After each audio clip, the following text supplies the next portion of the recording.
माननीय श्री श्रीनिवास जी, president बब्रस्त group,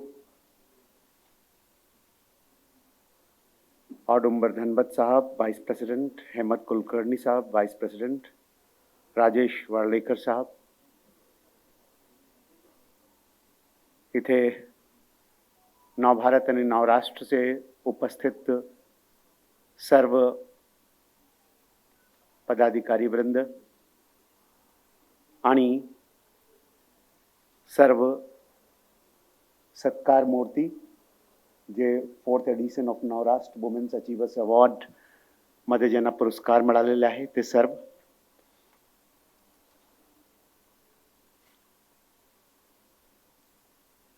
जरी भारतात स्त्रियांचे सन्मान करण्याची प्रथा सुरुवातीपासून चालत आलेली आहे. वाल्मिकी रामायणमध्ये असं म्हटलेले आहे की मित्राणी धनधान्यानी प्रजानाम सम्मतानिव जननी जन्मभूमी स्वर्गादपि च गर्यसी. दुसऱ्या ठिकाणी सांगितलेले आहे अपि स्वर्णमयी लंका नमे लक्ष्मण रोचते जननी जन्मभूमिश्च स्वर्गादपि गर्यसी. एक ठिकाणी जे आहे महर्षी भारद्वाज मर्यादा पुरुषोत्तम श्रीरामला सांगतात की यद्यपि कोणी खूप धनधान्य संपन्न असू शकतात आणि त्याच्यामुळे त्यांना खूप सन्मान मिळतो, तरी पण जननी आणि जन्मभूमी पेक्षा श्रेष्ठ कोणी असू शकत नाही. तसेच स्वतः राम जेव्हा लंका विजय करतात तेव्हा लक्ष्मणाला सांगतात, त्यांचे भ्राताला सांगतात, अनुजला सांगतात की यद्यपि लंका अत्यंत स्वर्णमयी आहे पण स्वतःची माता आणि स्वतःची जन्मभूमी पेक्षा काही श्रेष्ठ होऊ शकत नाही. तसेच जर आपण ऋग्वैदिक काळात गेला तर किंवा त्यापूर्वीच्या काळात गेला तर जसा सिंधू घाटी सभ्यतामध्ये तेव्हा पण सप्तमातृकाचं पूजन केले जात होते. आणि ऋग्वैदिक काळात पण तुम्हाला विदुषी अत्यंत विद्वान महिलाचा उल्लेख तुम्हाला मिळेल. स्वतः शंकराचार्याला, आदि शंकराचार्याला मंडन मिश्रची धर्मपत्नीने शास्त्रार्थमध्ये हरवले होते. तर आमच्या देशात ही परंपरा जरी असली तरी पुरुषवादी मानसिकता नेहमी स्त्रियांना पुढे जाण्यास अवरोध करत असते. ते त्या काळात पण होता आणि ह्या काळात पण आहे. आणि त्यामुळे जे स्त्रिया अचीव करतात त्यांचं अचीवमेंट अत्यंत मोठा आहे, अत्यंत श्लाघ्य, प्रशंसनीय आणि स्तुत्य आहे.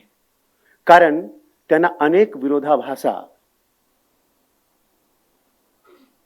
चे सामोरे जावं लागतात, त्यांना तोंड द्यावं लागतात आणि तेव्हा त्या सर्व विघ्न बाधाला पार करून त्यांना ते अचीवमेंट आणि उपलब्धी प्राप्त करून घ्यावा लागतात.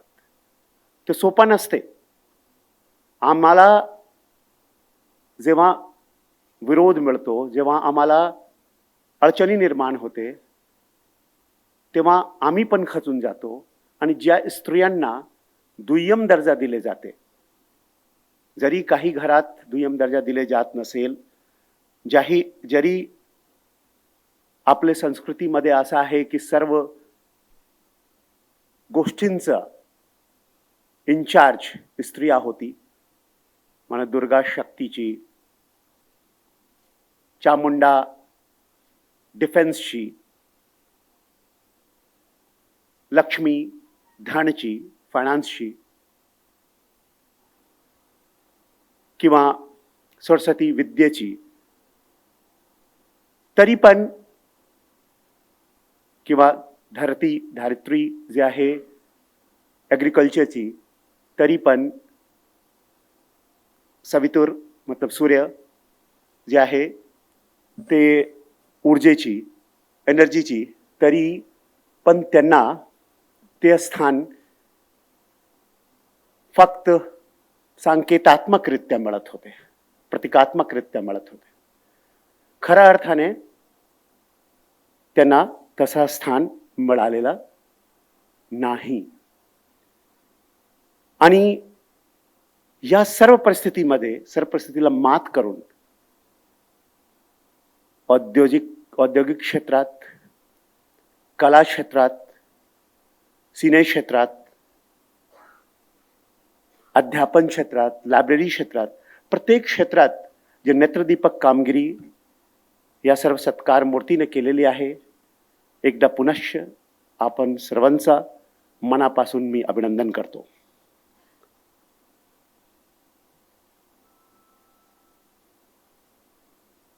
कल्याणच्या सुभेदाराची सूनची घटना आपण सर्वांना माहीतच आहे.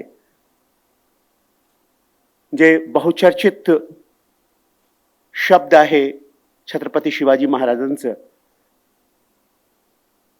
त्यांना संबोधून हे शब्द सांगितले जातात की त्याने असं सांगितले होते.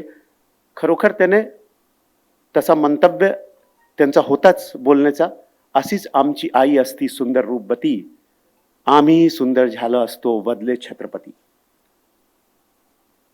तरी पण आजपर्यंत स्त्रियांना तो स्थान मिळालेला नाही. आज पण मी जेव्हा केसेस बघतो,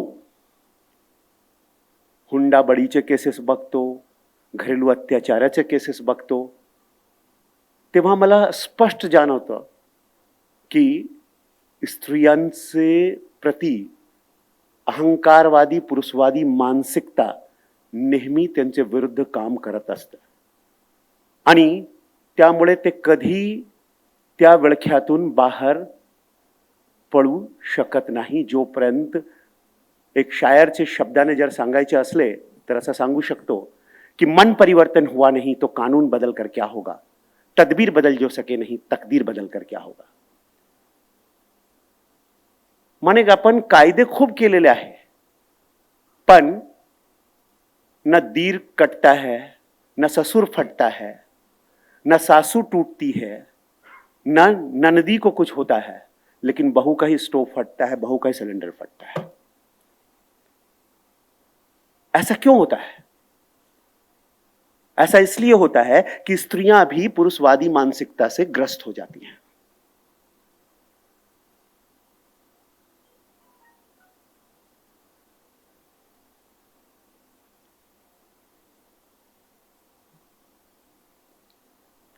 मी स्वरचित एक गजल जे दोन मिथक, ईसाई धर्म आणि इस्लाम धर्म से दोन मिथक पर आधारित आहे. एक मिथक आहे कि ते सांगतात की औरत तू तो मेरी पसली भर है.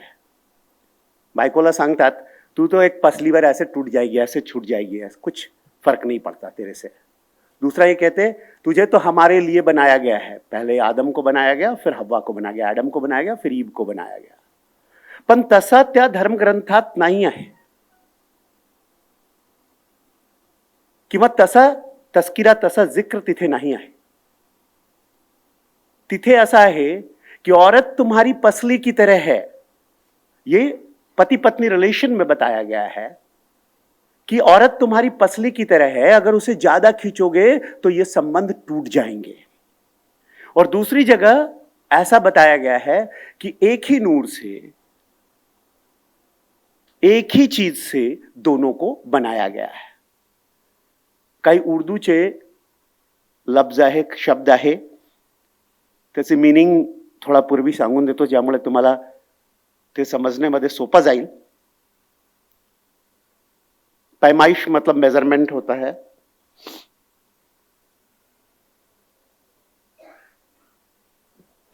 ख्वाहिश तो आपण जाणतात. मुगाफिलत म्हणजे कन्फ्युजन ज्याला सांगतात, पैदाइश मतलब तख्लीक मतलब क्रिएशन, किसी चीज से जब कुछ बनता है तो तख्लीक कहते हैं. लहू गोशा जानता था अपन मांस आणि ब्लड. मुसावी मतलब इक्वल.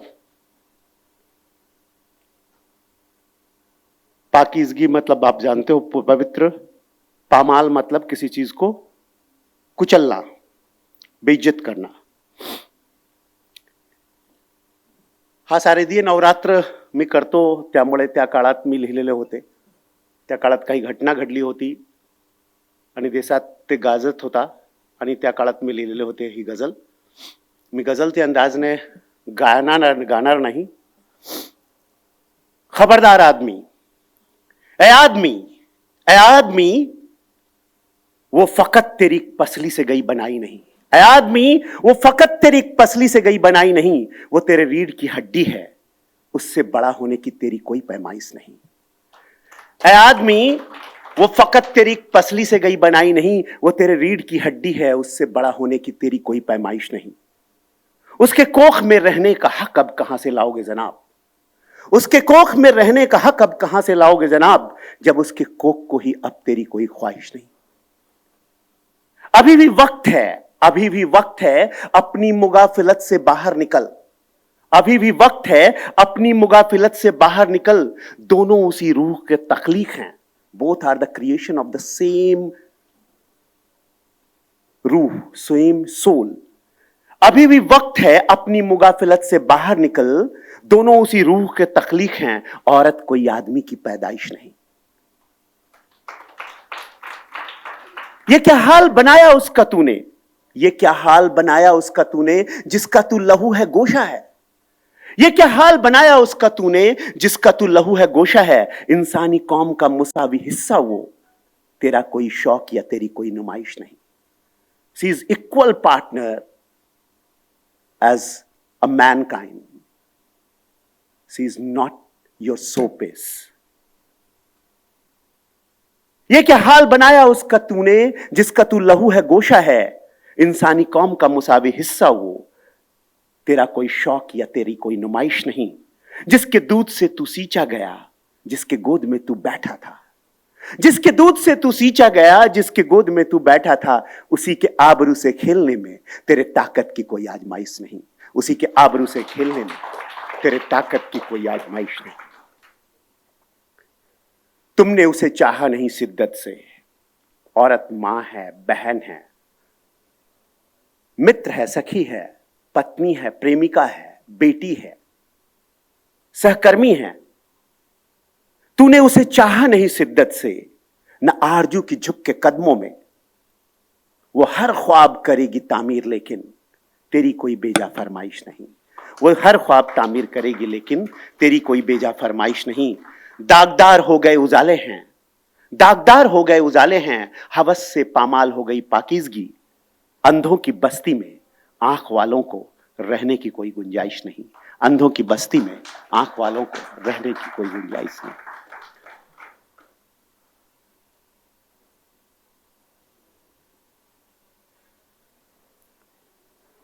आणि यामुळे स्त्रियांना स्वतःहून पुढाकार घ्यावा लागेल, स्वतःहून स्त्रियांचे समर्थन करावं लागेल.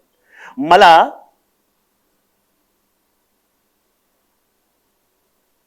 पौरुषेय मानसिकता से ग्रस्त स्त्रिया दूरचे वाटते स्त्रियांच्या हितासाठी, आणि ते पुरुष जवळचे वाटतात ज्यांच्यामध्ये तो ग्रंथी नाही आहे.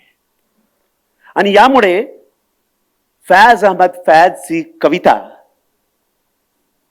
ने मी सेवत करतोय कि बोल की लब आजाद है तेरे, बोल जुबाब तेरी है. बोल की सुतवा जिस्म है तेरी, बोल की जांब तेरी है. देख के अहंगार में दुकामे तुंद है सोले शुर्ख आहन. खुलने लगे कुफलों के दहाने, फैला हर एक जंजीर का दामन. बोल ये थोड़ा वक्त बहुत है, जिस्मो जा की मौत से पहले. बोल कि सच जिंदा है अब तक, बोल जो कुछ कहना है कह ले. This is the time to speak up and take up and win the world.